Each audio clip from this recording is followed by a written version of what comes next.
Почитувани, добра вечер. Следите уште една анализа на телевизија 24. Во тек се преговорите за новиот закон за јавното обвинителство. Преговорите беа одмрзнати на некој начин после сериозните пораки од страна на Европската Унија и на меѓународната заедница дека тој закон треба да се донесе што поскоро, дека треба да го донесе овој состав на собранието и дека најдобро е да се донесе пред да се распушти парламентот и сето тоа во контекст на добивањето на датум за преговори од страна на Европската Унија. Иако формално законот за јавно обвинителство не е услов за датум за преговори, сите пораки од Европската Унија велат дека би било многу добро тој закон да се донесе. Па така македонските политичари одеднаш се активираа, повторно почнаа да преговараат и ние за сега немаме премногу информации од тие преговори, добиваме дозирани информации, добиваме одредени сегменти од преговорите, па затоа ја немаме комплетната слика за понудените решенија, за понудените приговори од двете страни кои што бара. Имаме само она што излегува во јавноста и затоа ќе се обидеме да дебатираме со она што го имаме, а секако ќе се обидеме и да најдеме решение каков закон е потребен на државата. Ова е само дел од она што ќе го зборуваме, ќе зборуваме и за правосудните реформи. Наши вечерашни гости се универзитетскиот професор Александар Даштевски. Добро вечер, благодарам за поканата. Добро вечер, поранешната судика во Страсбург Маргарита Цаца Николовска. Добро вечер. И адвокатот Александар Тортевски. Добро вечер. Добро вечер на сите.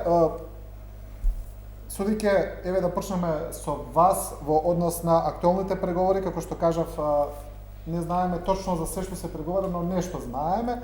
Например, знаеме дека еден од проблематичните сегменти во однос на новиот закон е тоа дали постојните обвинители од СЈО ќе бидат инкорпорирани во тоа ново обвинителство по автоматизам или не, дали ќе се бираат повторно. Кажете ми какви се вашите размислувања во однос на овие дилеми, во однос на обвинителите од СЈО. Ќе ми дозволите прво да се осврнем на она што рековте дека прво било замрзнати преговорите околу законот, па после тоа се одмрзнале и дека сега се инсистира тој закон да го донесе овој парламент. Мене тоа воопшто не ме чуди, заради тоа што законот за обвинителство се врзува со нормално стандардот владење на право. Ние имаме проблем со владењето на правото, ние имаме проблем со наоѓањето на високите експерти, на Европската комисија и така натаму, така да овој закон апсолутно треба да биде донесен, ако ништо друго, барем за онаа перцепција која што постои помеѓу и правниците и воопшто во јавноста, дека нешто се сака да се скрие, нешто се сака да се стави под тепи и дека нема потреба да се носи тој закон порано, па еве сега требало да се донесе. Законот секако дека треба да се донесе, ако ништо друго, барем да ги расчисти оние дилеми кои што постојат во јавноста. Самите рековте дека во суштина содржината на законот многу малку е презентирана како содржина за да може некој правник, експерт, па и ако сакате, обичниот граѓанин да размислува во што е проблем. Прашањето по однос на обвинителите кои што беа дел од специјалното јавно обвинителство, колку што мене ми е познато, а мислам дека иако не е така, дека тоа мора така да се направи во законот, значи не може по автоматизам да се одлучува кој обвинител каде ќе ја продолжи својата кариера. Постоеше специјално јавно обвинителство, тие луѓе беа дојдени од другите, да речам, основни обвинителства, влегоа во некоја нова форма, тоа веќе не постои, донесена е одлука, вратени се назад, сега, по однос на сите нови реформи, апсолутно дека е потребно да има нормално конкурси за обвинители, луѓето да си се јават на тие конкурси и во зависност колку ги исполнуваат условите, и да бидат донесени одлуки во однос на нивниот избор. Денешната изјава на еден политичар, морам да кажам дека многу ме вознемири, кога истиот излезе и кога рече дека не може да се дозволи, значи не станува збор за автоматизам, за преод на јавните обвинители од едно во друго обвинителство, не се согласува луѓето кои што биле во специјалното јавно обвинителство, заради тоа што взимале наводно незаконито одредени надоместоци, дека не може да се сложат тие луѓе да влезат во групата на обвинители кои што утре заутре ќе бидат дел од некое друго обвинителство. Точно е дека имаше некоја расправја околу тие надоместоци. Меѓутоа, ако тежнееме кон владение на право, ако тежнееме кон она што е утврдена фактичка состојба, не можеме да си дозволиме да зборуваме за некое незаконито постапување, ако таквото незаконито постапување не е утврдено од страна на надлежен орган. Ако е тоа така, тие луѓе покрај тоа што треба да се утврди дека незаконито нешто взимале, заради таа незаконита околност или незаконита нивна дејност, треба да сносат и одредени последици. И секако дека, ако постои некоја процедура во таа насока, отворено ќе се постави утре прашањето дали тие луѓе можат да бидат кандидати и да бидат избирани за јавни обвинители. Меѓутоа, паушални оцени најмалку ни се потребни и мислам дека веќе е редно време да почне во државата да се разговара за конкретни ситуации со конкретни решенија, без да се шпекулира и без да се манипулира. Да, добро, професоре Даштевски, ми се чини дека министерката Десковска објаснуваше во однос на тоа, таа рече дека обвинителите исто така нема да биде тоа префрлување по автоматизам на обвинители од специјалното јавно обвинителство, но колку што гледаме од она што го изјавуваат представниците на опозицијата, проблемот е во тоа што тие според дали тие обвинители треба да ги застапуваат истите предмети кои ги застапуваат сега или тие предмети треба да почнат со други обвинители.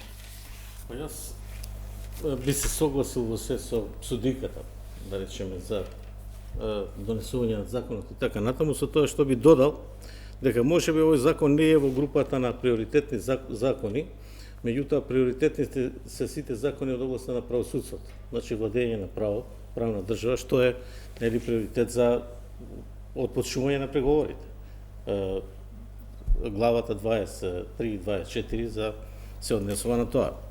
Така што ако земеме на тој начин, тоа всушност представува приоритет, бидејќи не може да се тргне понатаму ако не се донесе овој закон.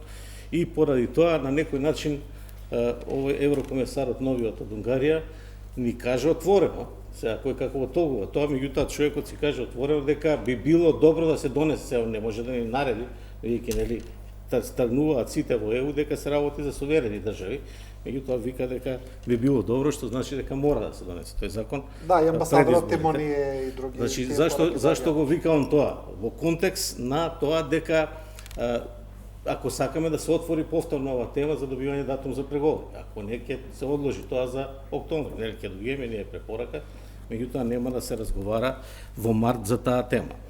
Тоа е првото, а второто во истиот тој контекст за овие персонални решенија, отприлика исто така околу година дена таа разговори, ја не знам од кај тргна тоа, никогаш не било. Значи персонални решенија за одредени функции во државата, за одредени функционери. Нели екс-премиерот Зоран Заев до некаде јуни се збореше дека катица ќе биде катица, што не е добро ни за една влада, ни за било кој политичар да каже ќе биде тој и тој, па после нели Вилма Русовска и на крај сега за овие дали ќе ги застапуваат тие или не, значи треба да се докаже тоа што е во предметот и да дојдеме до правдата, а не смееме да се ослониме на неколку луѓе или да ги форсираме тие луѓе. Ние мора да знаеме дека законот што ќе се донесе мора да биде во согласност со ЕУ регулативата.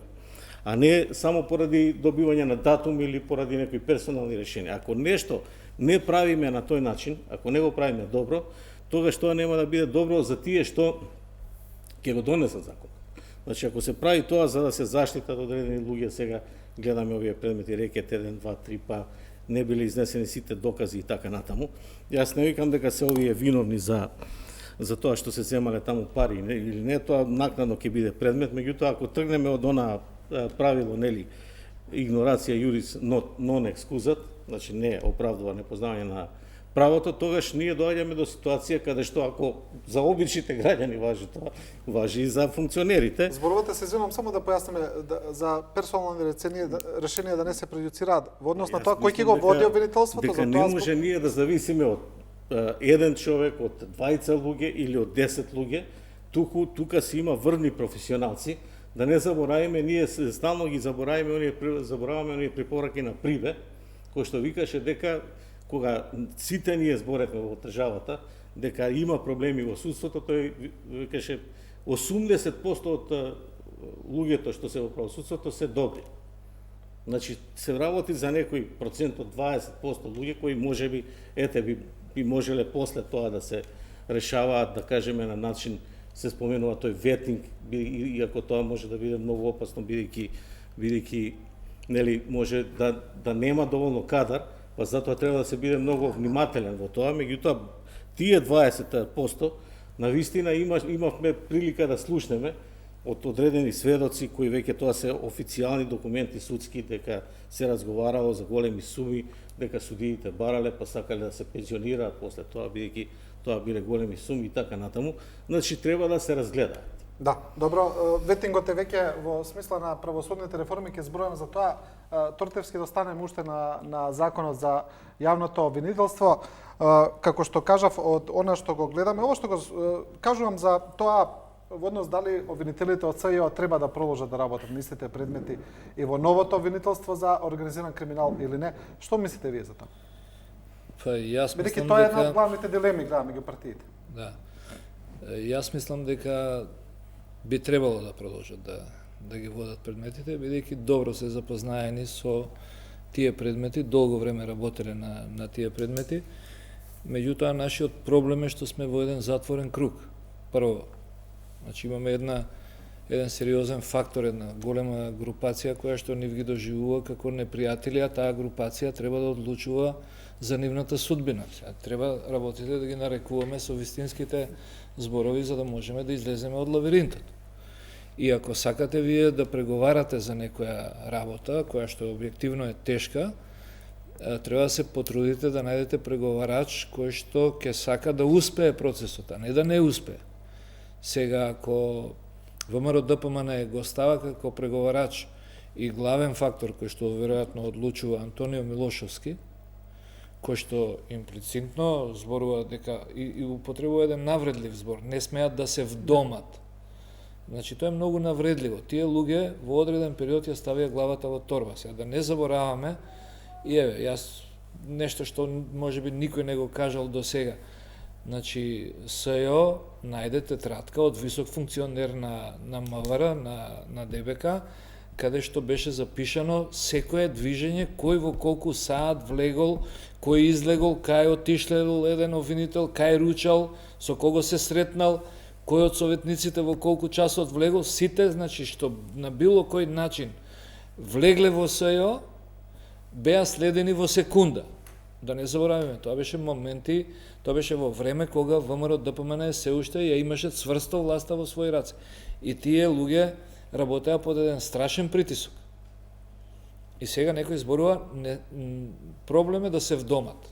Значи, тие се обвинители кои што дојдени се во СЈО, според закон треба да се вратат, практично бидејќи СЈО се распадна, вратени се, а дали ќе поминат во оделение за организиран криминал и дали ќе ги водат тие предмети, тоа е веќе работа на јавниот обвинител на Република Македонија, на колегиумот на јавно обвинителство, што има задача да ги спроведува законите и што побрзо да ја истера правдата на виделин. Така што мислам дека решавање на овие прашања со закон не треба да се оди дека мора да се реши со закон, туку треба да се остави јавното обвинителство ова прашање да ги реши и Советот на јавни обвинители. Значи, по мене, добро е да продолжат, меѓутоа, политичка волја нема и мислам дека само ќе се губи време, бидејќи сега ВМРО ДПМН факт е дека ги доживува нив како непријатели, факт е дека се води кривичен предмет против едно чудо функционери на ВМРО ДПМН, се води предмет замрзната име Белата палата. Сега не знам дали уште, ама мислам дека е уште замрзната. Па според изјавите на председателот Мицкоски, да, се уште. Значи, тоа е еден сериозен кривично правен предмет и сега вие главниот фактор кој што е загрозен од таа постапка и луѓето кои што се загрозени од тоа, ти одлучуваат за судбината на овие што ги гонат. Да. Тоа се нашите абсурди и ние мора да излеземе од тој затворен круг. Ако сакаме да донесеме правда, треба да ставиме и луѓе кои што нема да бидат обременети со нивните лични искуства со обвинителите. Секаде во светот постои институт иземање. Ако мој близок некој е засегнат или јас ако сум засегнат, не можам да бидам преговарач за тоа. Тоа е навредливо. И мислам дека и составов наш денеска овде не можеме да даеме ние одговори на овие прашања. Би било добро да ги викнете Заев и Мицковски и главните преговарачи и да пред јавноста да кажат кои се основните проблеми и на што не може да се договорат. Да, ние можеме да нагаѓаме, ние нагаѓаме Ние се обидуваме да анализираме да меѓутоа настојаме. ние можеме да кажеме Да. дека станува збор од една страна за организациони прашања и станува збор за избор. Условите за избор се едни и тие услови треба да се утврдува ги исполнуваат или не ги исполнуваат. Организациониот проблемот кој ќе ги решава и како ќе се делат предметите. Ние имавме проблем со АКМИ системот во судството, така? Ние имаме ситуација каде што предметите не се делеле согласно да речам стандардите на фер постапување. И овде мора да има нешто што значи можност некој обвинител да работи по овој предмет или да не работи по тој предмет. Институтот иземање апсолутно дека треба да постои, меѓутоа ние немаме ситуација да имаме иземање од оние луѓе кои што се главни преговарачи, кои што даваат коментари, а тие се потенцијални странки во овие предмети. И јас сега не можам да сватам утре заутре како тие луѓе кои што ги напаѓалат без разлика кои се и што се. Значи перцепцијата, стандардот на objective appearance постои тука дека едните наспрема другите се противници. Да. Добро. И народот не може да свати кој е во право, кој не е во право. Веројатно дека, значи, главното прашање сега во однос на ова кога зборуваме за СЈО, за обвинителите на СЈО, за продолжувањето на нивната работа во тоа ново обвинителство е во однос на нивниот кредибилитет. Сега прашањето се поставува.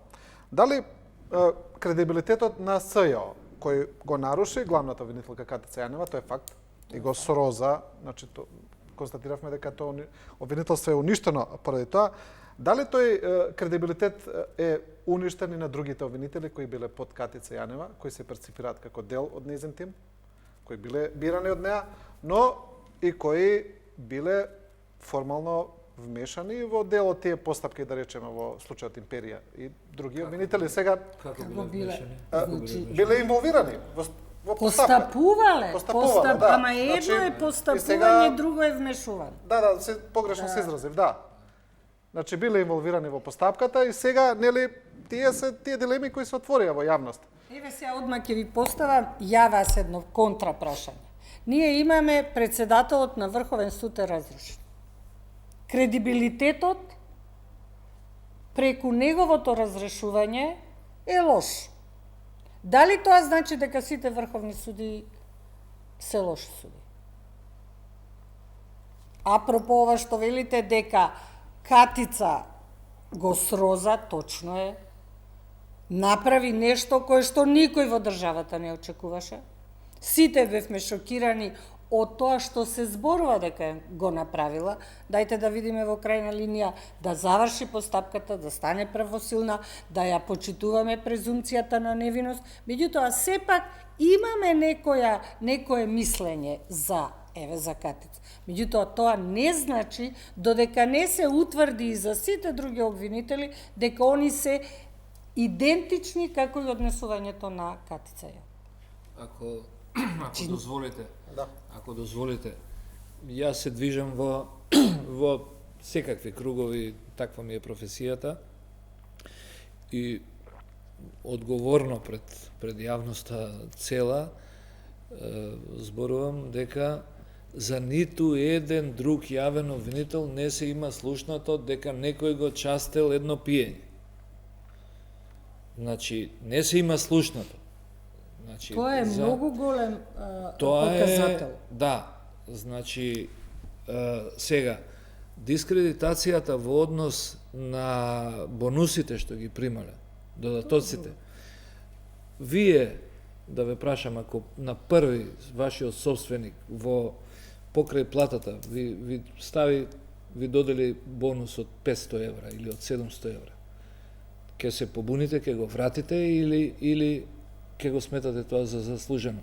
Дали некој вработен воопшто, кој што сте го сретнале вие било каде, ако шефот му додели бонус, дали ќе го врати? Особено, што јас сум сведок, дека таму се работело до 5 наутро, до 6 но, наутро. Господине Тортевски, разликата е што ако мојот собственик ми даде бонус, ќе ми даде од свој джеп, а ние сме давале бонус од наши джепови на обвинителите. Тоа значи зашто во сме рамките го давале тој во бонус? рамки на буџетот на СЈО, тој буџет го донесе владата на ВМРО ДПМН. Министерот за финансии Ставревски го одобри тој буџет и им ги додели тие средства. Јас не сакам да ги правдам. Не, таму немаме законска дилема, зборував. значи, Да, Ма таму како е... немаме законска дилема, па денеска излезува политичари тврди дека е незаконско зимање на тие бонуси. Ви Како зборувам, нема? не знам дали е нешто прекршено, сериозно не знам, ме се мрзи утврди, да гледам дали треба да има одреден сооднос со висината на платата, меѓутоа таму ви реков, се останувало до 6 наутро, до 7 наутро. Се работело по цела ноќ. Веројатно дека има дел прекувремени часови и така. Не тврдам дека сето тоа, меѓутоа никој од нив не рекол мене ми следува волку. На први, покрај платата, им легнувале тие средства. И тоа, значи, не треба да биде причина за нивна дискредитација, бидејќи таква обврска и државниот јавен обвинител треба да им исплати, има обврска и на другите јавни обвинители. Додаток за чување тајна, додаток за безбедност. Значи, јас не викам дека само СЈО ја ставале главата во торба. Ич не е лесно да го водите Смилковско езеро, Диво населје, че воопшто не се лесни тие предмети. Знаете, кога имате работа со такви обвинети, со луѓе од тој профил, од тој калибар, ако знаете дека постојано некој ве следи, тоа е голема жртва за државата и државата тој кадар треба да го штити и да го негува. Да. Сега ние што бевме заробена држава, што дозволивме во одреден период обвинители на СЈО да бидат следени од одредени државни структури, сега ние сето тоа го забораваме и сега дури си дозволуваат обвинети од СЈО да ги оценуваат нив и за нив да зборуваат дека тие не смеат да се вдомат. Ве молам, што се тие? Да, добро, да го вклучиме професор Радашевски. Ми се чини дека имавте некој гледам. Да, па не, јас сега бидејќи, значи, прво се пуштивме во персоналниот тоа расправање сега за тие, конкретно па за тие, и затоа и мислам дека проблемите се јавуваат во цела држава, затоа што постојано се занимаваме со некои интерни работи, а не се занимаваме со главниот проблем, законот не го ни спомна. Инаку сега само да одговорам на овие неколку прашања, еве, судиката рече дали Врховен суд, бидејќи председателот и јавното обвинителство, ја ќе кажам, тоа не е иста работа.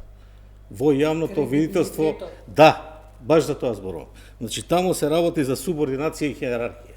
иако кажала она на обвинителка што беше сведок, не тоа не е точно дека не се Ама информира. укинати се тие Да, институти. подпише Не е одредено тоа. решение, не. Тоа воопшто Значи не не е е исто Врховен суд и ово обвинителство и самиот закон за специјално јавно обвинителство и дава неограничени овластувања на Колега, специјалната перцепцијата, јавна, ама не е перцепција. битно сега судија има закон. Како? Сега не е. Значи е одговор на тоа што го прашавте, значи новинарот дали е тоа нарушен целиот интегритет. Не може да се споредува, бидејќи овие се врховни суди, овие се заменици на катица, сега јавни обвинители.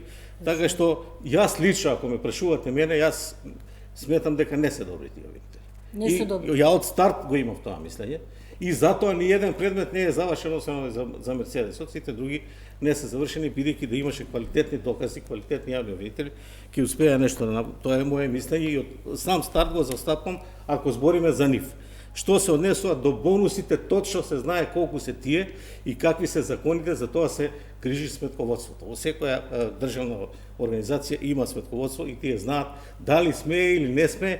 Прашањето е само дали ќе ги земат или не. Имавме два такви случаи во државни органи. Првиот е ДИК, однесува цела комисија оставка поради тоа што делеле противзаконски болници, бидејќи имаат право на плата, на Сами додатоци гласале, на плата. сами си ги Чекајте доделија. сега. Добро, и овие Сами си ги доделија. Значи, Не. Ама да не се пуштаме сега, имаме и сега. ДКСК исто, Не. под Ама нека се неразјасниче, утврди дека е поднесува, ама противзаконито. ја тоа викам. Нека се утврди, ама а не ама да се- сега да се- амблок да се зборуваме кажува, ние. ама зборуваме Нема. амблок. Ама како сега ќе зборуваме сега, добри се они, а Не, пред не, да се не. утврди. Прво, колега, Значи, мислам дека затоа никој не викам, рече ја треба дали да ги се оставиме добри нив или на лоши. страна. Ние рековме дека треба да се утврди Треба да ги таја оставиме на околност. страна, за да не дојдеме до ова што викаме еве заробена држава, затоа што пред неколку дена излезе дека ние сме една од ретките две-три држави во Европа каде што имаме тоталитарен режим.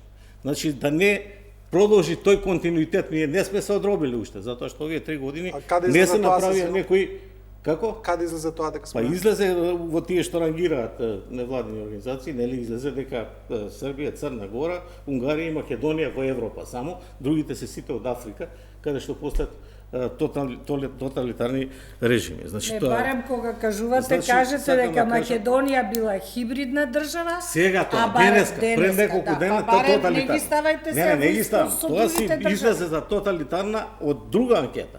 А ова за хибридна држава исто излезе денес и тоа не е добро да сме хибридна држава, треба да сме демократска држава и поради тоа ни треба на нас добар закон и треба за тоа да разговараме, а не да разговараме сега за одредени персонални решенија дали се добри или не и да се замараме само со тоа, а умеѓу време не го донесуваме законот. Зошто не го донесуваме законот? Зашто сакаме, секој сака на своја страна влече Се извинувам, не го донесуваат законот. Ние не го Истата носиме ситуација беше кога се носеше закон за Републички судски совет, па министерот да биде во Републички совет. И тоа се донесе во времето на претходната власт, нели, пред ова заробена држава. И тогаш, кога се смени власта, почнаа сите да викаат, ова не е добро да го смениме. И истото ќе биде со закон за јавно обвинителство ако се донесе лош закон. Бидејќи поентата е да се донесе европски закон, а како се прави тоа? Се зима како го донеле они, еден примерок, и се донесува таков закон. А не сега да преговараме дали персонално решение овие ќе влезат ли, нема ли да влезат, и поради тоа не го донесуваме, а не го гледаме законот каков е. И едната од забелешките на Макрон, со која он не даде датум за преговори за Република Македонија, беше дека треба да се гледа и имплементирањето, не само донесувањето.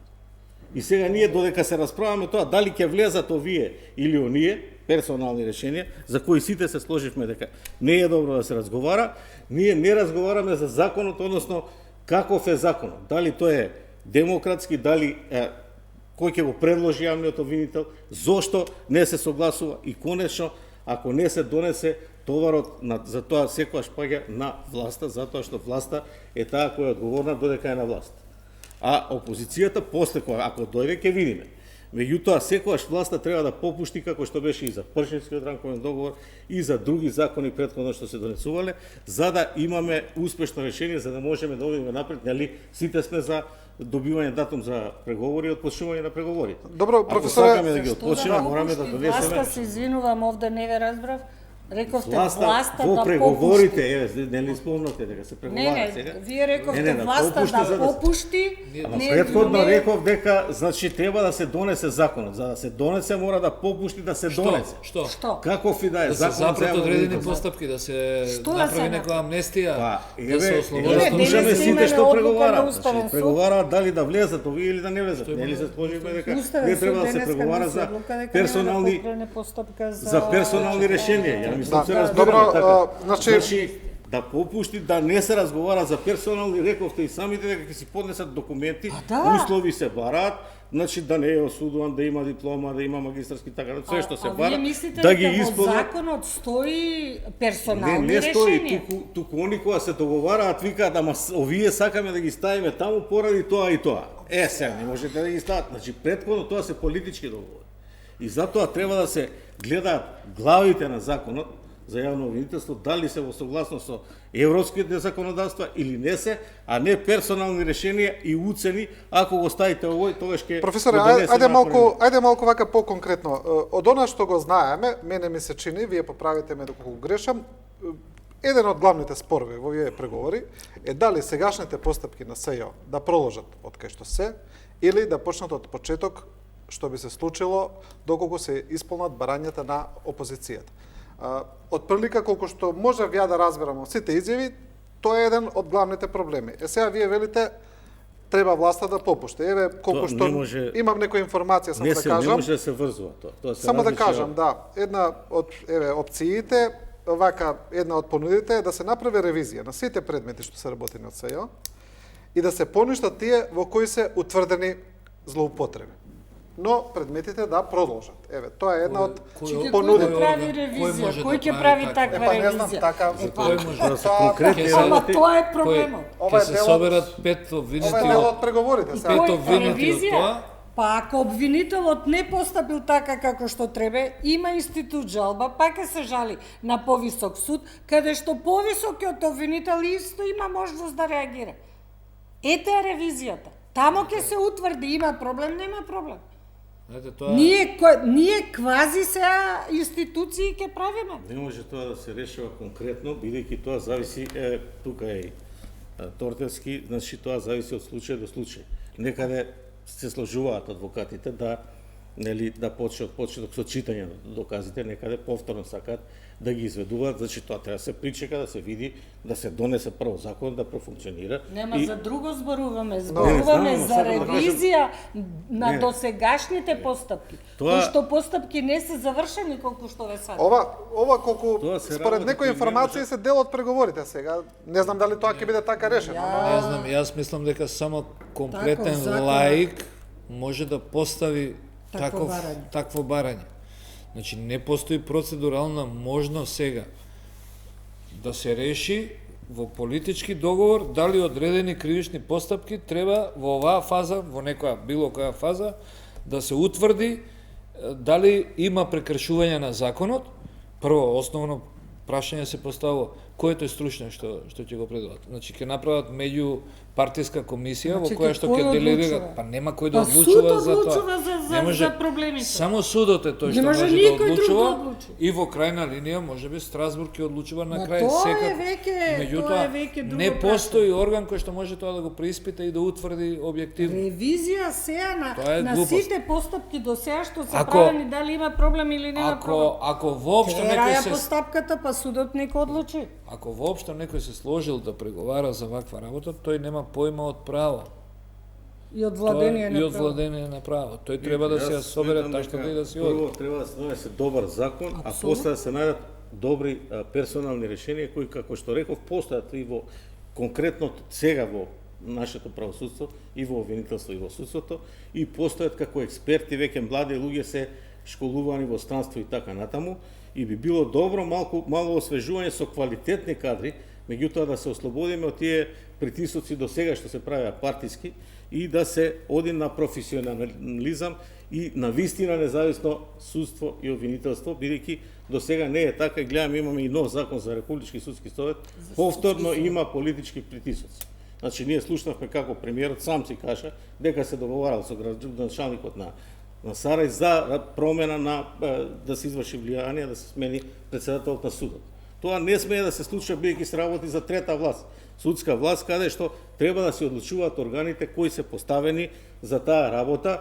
Може би треба да има некој влијание извршната власт, меѓутоа главно тоа е независна власт, трета власт која треба да одлучува за своите проблеми. И да кажеме, мислам дека во тој правец ситуацијата се враќа малку назад, бидејќи јас се сеќавам на случаи кога се водени постапки, дали има нешто, па нема нешто, па е наоѓање на средина.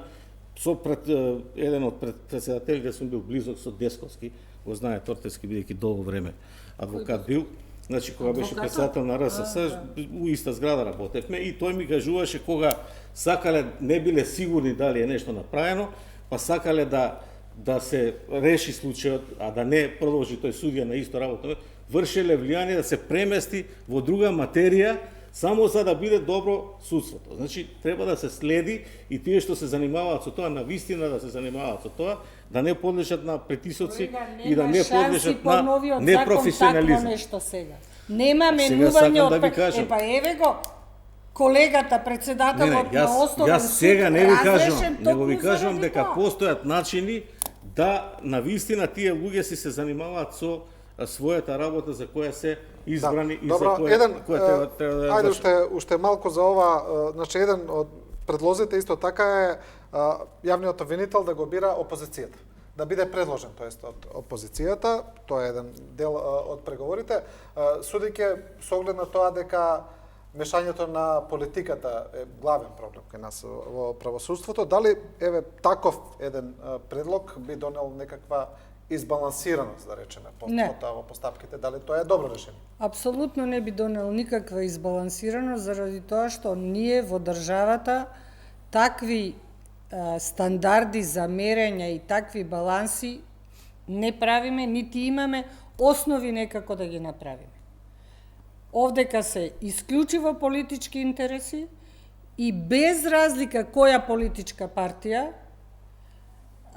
сметам дека и тој треба да оди на конкурс како сите други и да му се ценат и него квалитетите, има квалитети, нема квалитети, исполнува услови или не исполнува Добро, услови. кај нас се носи со политички договор, за жал. Ама знаете како? И Катица Јанева е донесена со политички договор, нели? Само не добро, кажа за на која ќе Катица биде. Јанева се согласиле. Меѓутоа и она беше избран. Едно е, кај нас проблемот е прво во тоа што кога ќе се рече предлог, тоа веќе се мисли дека е готово завршена работа. Значи, порано, не знам вие колку се сеќавате, меѓутоа кога се бираа судии во парламент, имаше дискусија и имаше расправа за судиите. Ние тогаш сме слушале за одредени колеги некои работи, кои што денеска ретко да може да се слушнат кога постапува судскиот совет.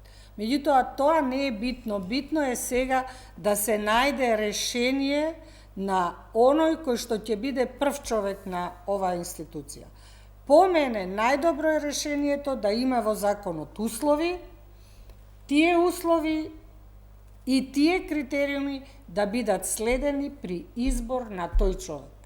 И во тогаш веќе од сите страни постои една поголема сигурност дека сите критериуми се исполнети и сите, да речам, услови, пошто има општи услови, па има посебни услови, па сега немаме време ние тоа да го елаборираме, меѓутоа условите за избор и условите за разрешување на судии се сега многу повеќе детектирани, истите тие ако се префрлат и кај овие органи, нема да има проблем.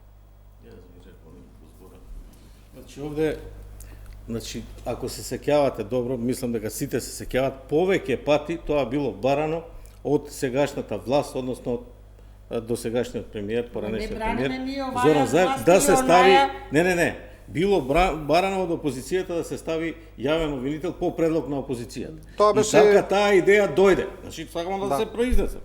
Значи, тоа е едно, а друго, веќе имаме такви случаи и со општи и со посебни услови, како што е председател на ДИК бирање. Но видите, таа идеја постои и во сегашните преговори, тоа треба да е јасно. И таму има општи услови, да има искуство повеќе од 8 години, да има посебни услови, има кој може да биде, па може да не се сложи власта, да биде, па после се дава друг предлог, нели имаше и таков случај.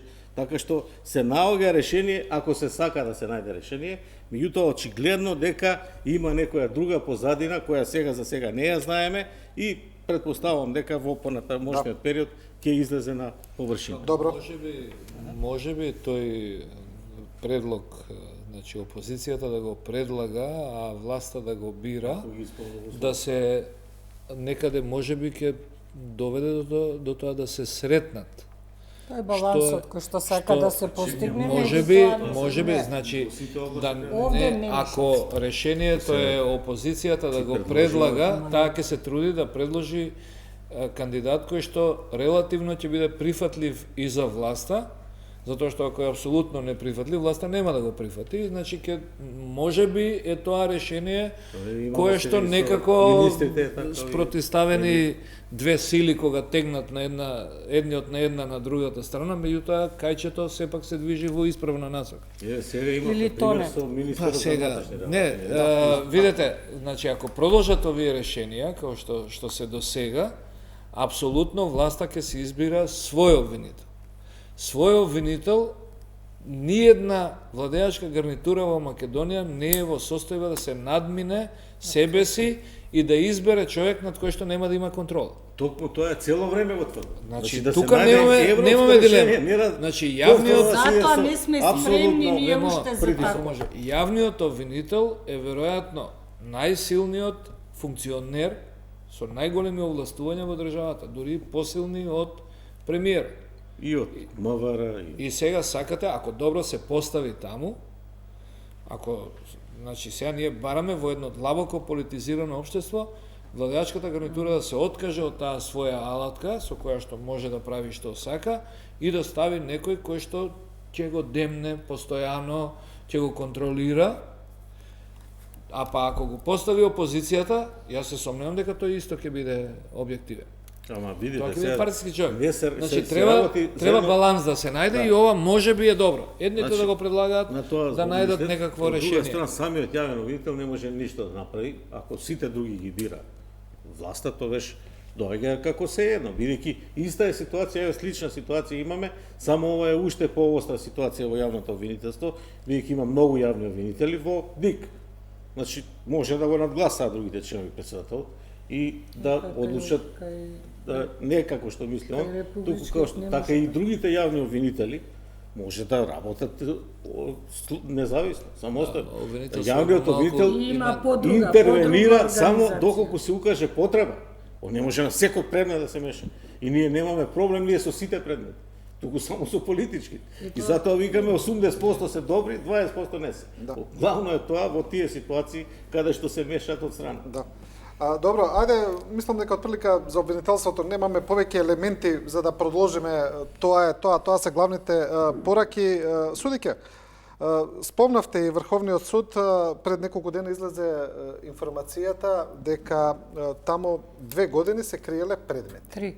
3 беше? 3. Добро, 3 години. Ве изненади ли вас таа информација? Кога ја прочитавте? Па не ме изненади заради тоа што овие разговори беа присутни во еден одреден временски период, може сум ги сметала како шпекулации заради тоа што не сме имале, да кажам, конкретни докази, меѓутоа се зборуваше дека предметите кои што се дадени на подпис повторно не се враќаат во писарница и не се на некој начин доставуваат на странките, кое нешто е недозволиво. Така да ова денешново баш го слушав веде председателот на Врховниот суд денеска кога ја даде таа изјава.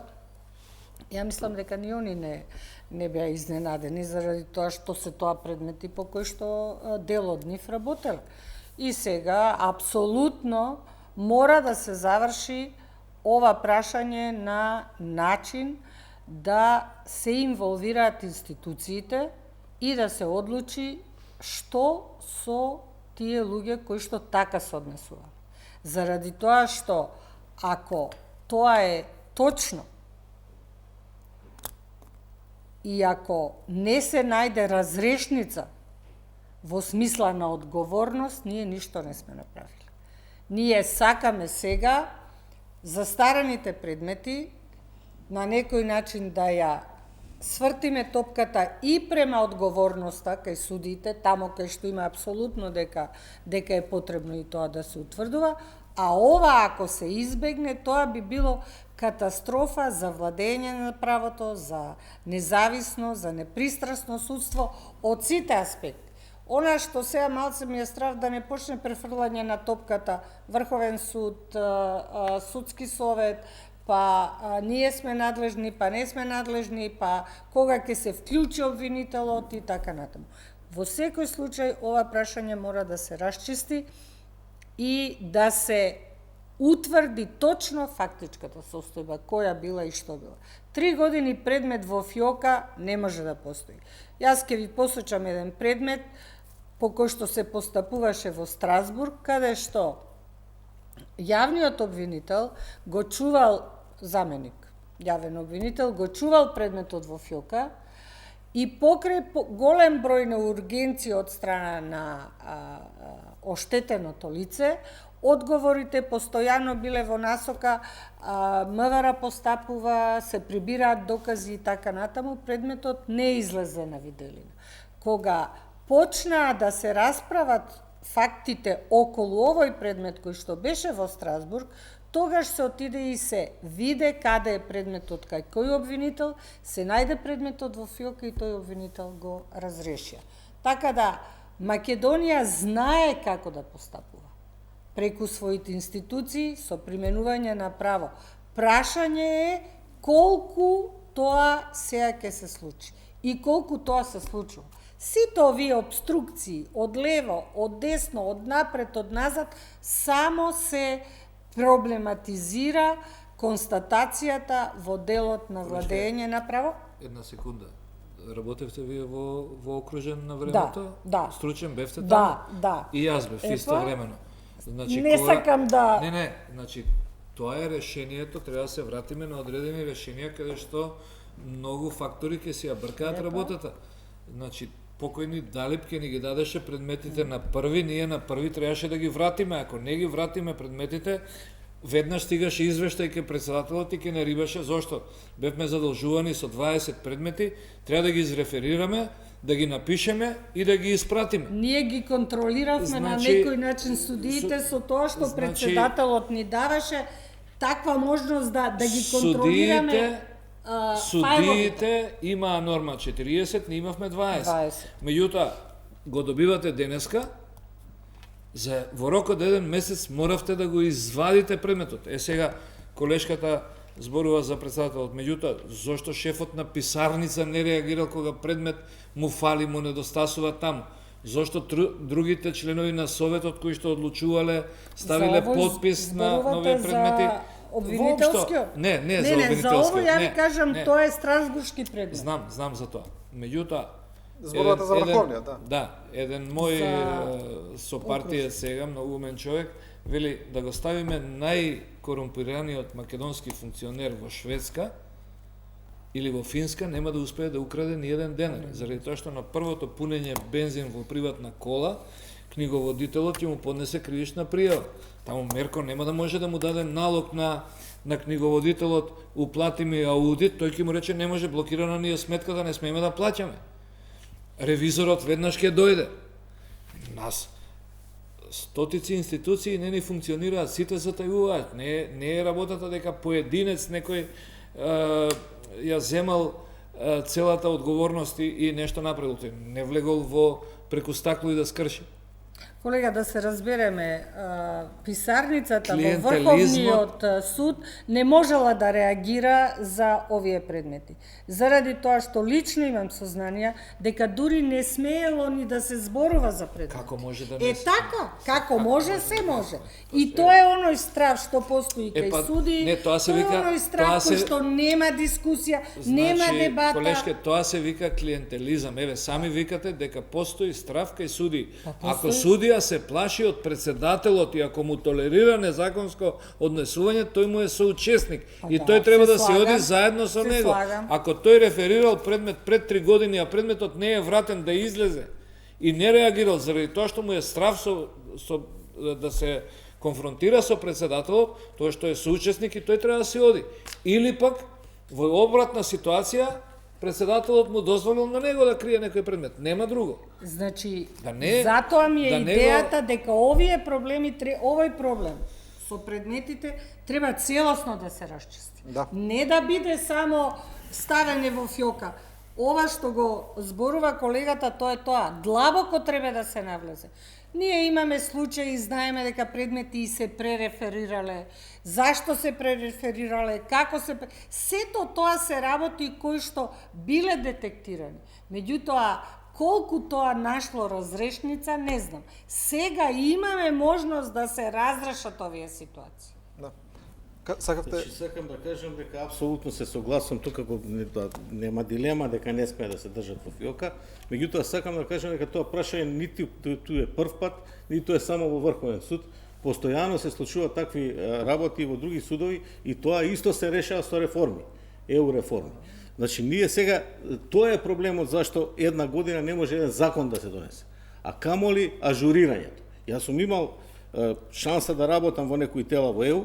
Таму имате сега препораки и директиви. Директивите мора да се имплементираат во земјите членки на ЕУ, а во земјите кои што се кандидати како ние е препорачливо.